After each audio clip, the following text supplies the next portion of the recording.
With Chainsaw Man chapter 154, the story once again takes the stakes and raises them by subverting expectations when we least expect it to occur. After the last chapter where you see Nayuta crying before she makes it up in her head to assist Denji, you go into this chapter thinking that Denji might be able to escape and Nayuta can go into safety hiding, except this is Chainsaw Man. They don't know me, son! And things have never really been that simple. We open up the chapter with the chaos still raging on, where some of the humans controlled by Nayuta are attacking the other humans who are trying to attack Chainsaw Man, and we see Denji, despite being in the rough shape that he's in, Denji still makes it a point to call for Nayuta and try to get to her, showing that despite everything that has happened, Denji is still in big brother mode slash father mode, thinking about Nayuta's safety more than anything else. However, as the chaos rages on, Nayuta shows that despite being the reincarnation of Makima, Nayuta is still a child, and just as a child would do in a dangerous situation like this, Nayuta looks over to Fumiko looking for help and reveals something interesting in the process. She might be Makima 2.0 in terms of her being the new control devil, but as we suspected, her powers are not on the same level as Makima. Whereas Makima could control several people at once, like we saw in the climax battle for the control devil arc, where she had all the hybrids under her control and was flat out beasting during that fight, Nayuta is limited in her powers. She can only send out 3 chains at once, which while it does allow her to do some damage in a fight, it leaves her more vulnerable than she would be had she been under complete control and mastery of her powers, showing us as readers that there's still a ceiling that Nayuta hasn't hit yet in terms of her power, which makes sense. It's only been a year and she can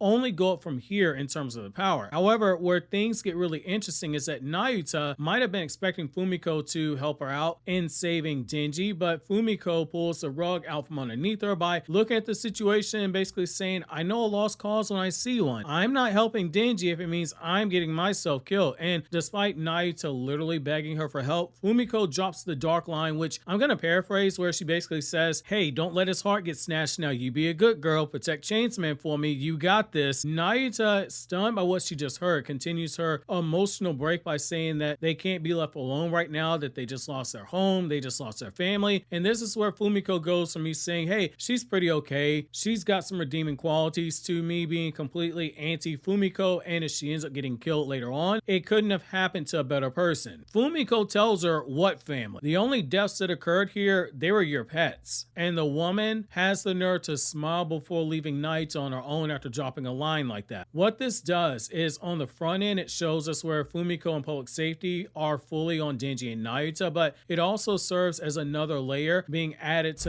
Nayuta's character for what might either be her turning into another Makima or a misdirection to make you think it might happen, but it doesn't. Nayuta a few chapters back basically said to Denji, I want to join the devils when this war starts, and Denji talks her out of it and talks her out of following her impulses. Fumiko's actions here just added gasoline onto a fire that was already raging inside of Nayuta, one that Denji tried to put out, but it didn't fully put the flames out when we got that adorable scene of Denji saying, I love you this much, because it goes back to what Kishibe told us at the end of Chainsaw Man Part 1. They gave Denji Nayuta in order to see if being raised by Denji in a proper setting might result in something other than Makima being born. A classic example of nature versus nurture being at work here, and continuously throughout Chainsaw Man Part 1, you've seen the battle back and forth with Nayuta, Fumiko disregarding the pets that Nayuta viewed as being family and leaving Denji in harm's way, making it be known that there are lines that even she won't cross to support Denji. It's just ammunition for a young and impressionable mind that is already on edge about where her loyalties lie. Denji might be for humanity, but humanity hasn't really given Nayuta much of a reason to support humanity and not the devils in the looming war. We see this first in her calling Fumiko a diarrhea woman, which is obviously not what she said in Japanese, because Viz Media and good old-fashioned Viz Media practices changes the official translation to tone down the vulgarity, but you can pretty much guess what 4-letter word that begins with S and ends with T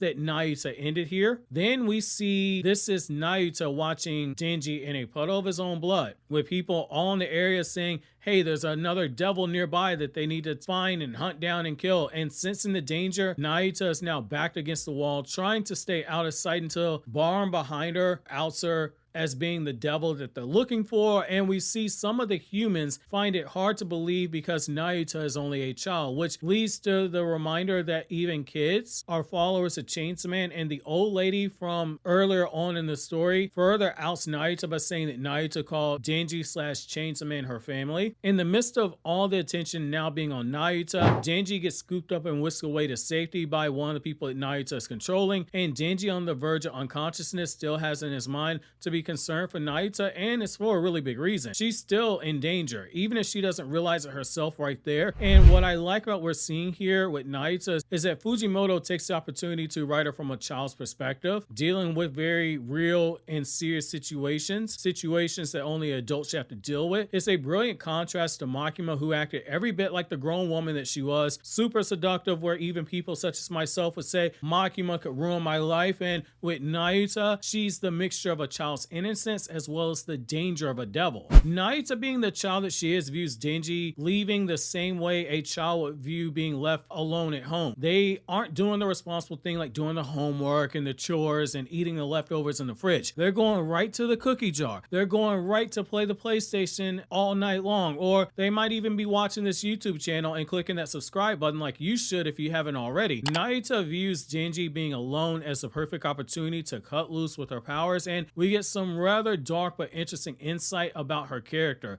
As she's killing people, she thinks to herself that she doesn't get a high in the way that Denji does when he fights in battle, and even says killing in video games is more fun than what she's currently doing. She says that she would rather be playing video games than doing this. So you can either read into this one of two ways. One is that it shows that Denji did do a good job in raising her because she's not getting a joy out of killing people. But on the other hand, you could say this is her nature as a devil growing stronger, because devils, it's in their very nature to hate humans, and they don't care for human life. By her not really feeling anything, it could be viewed as this is another step towards what might be the inevitable Makima 2.0 moment with Nayuta, even though she tries to play the I'm a kid card, but to no avail, because she might be a kid, but the guy behind her pulls out a gun, letting it be known that bullets don't have any age limits on them, which is where the chapter ends off with precious little Nayuta in trouble and seeing firsthand the dark side of humanity. I find this interesting because in this chapter, we see a bit of mirroring to a lesser degree of Nayuta facing the same dehumanization that Denji did in part 1 and throughout part 2,